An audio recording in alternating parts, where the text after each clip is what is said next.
The oral motor exam tests strength, symmetry, range of motion of the mandible, lips, tongue, and velum.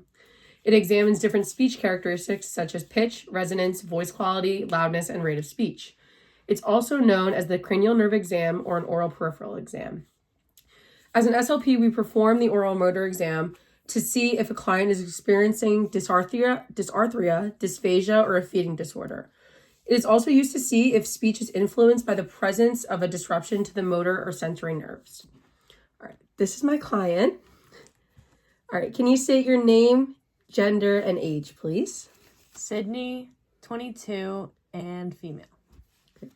Do you have any medical history that affects articulation or swallowing, such as dental or oral surgery? No. Do you have any prior speech therapy, and if so, what areas? No.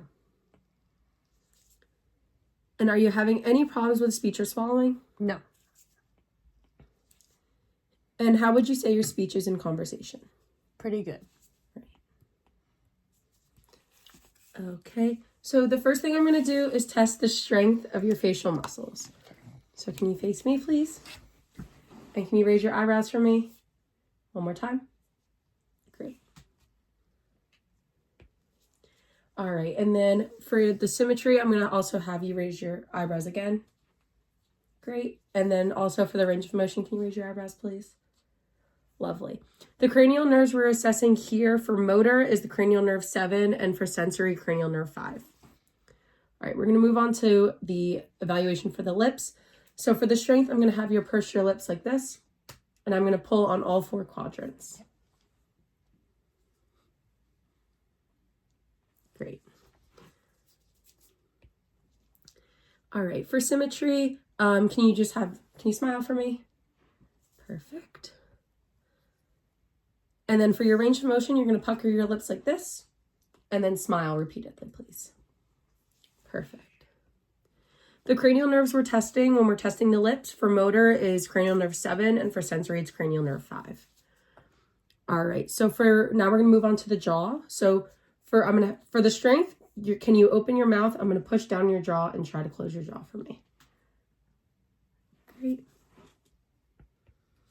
Alrighty, and then for symmetry, can you move your jaw left to right, please?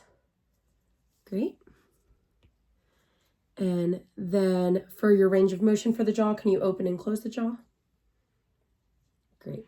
The cranial nerves we're testing when we're testing the jaw is for motor, it's cranial nerve 5, and for sensory, it's also cranial nerve 5.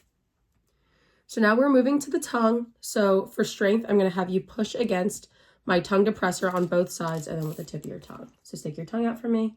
Push against my tongue depressor. Other side. Push against the tip of my tongue. Good job. Alrighty, for symmetry, can you just stick your tongue out, please? All right, great. And then for the range of motion, can you move your tongue up, down, and side to side, please? Great. So the cranial nerves, when we test the tongue, the cranial nerves we're testing for motor is cranial nerve 12, and for sensation, the anterior 2/3 is cranial nerve 7, and the posterior 1/3 is cranial nerve 9. All right, so now we're going to test the velum. Flashlight. Alrighty, so for the strength, you're going to do just a sustained ah for me. Great. All right, and then the symmetry, you're gonna do the same thing for me again. Alrighty. And then for the range of motion, you're just gonna say ah, ah, ah. Ah, ah, ah. Great.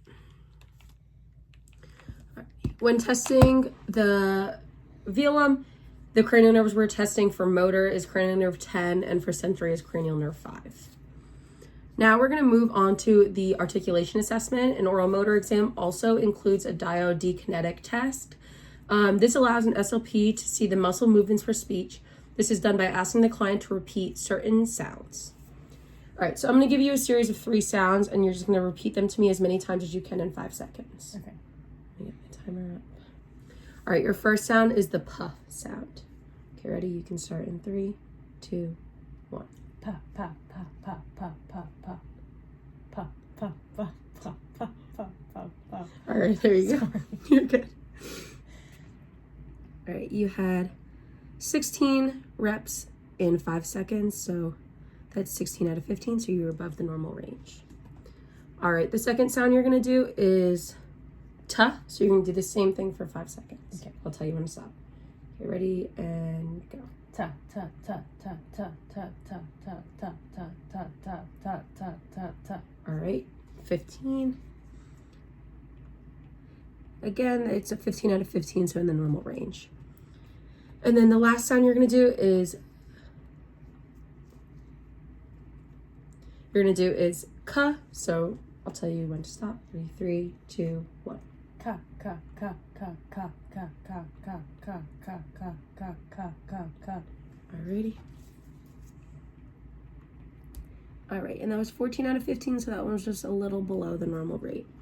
So now we're gonna combine all 3 of those sounds together. So you're gonna say patika, patika, patika as many times as you can in 5 seconds again.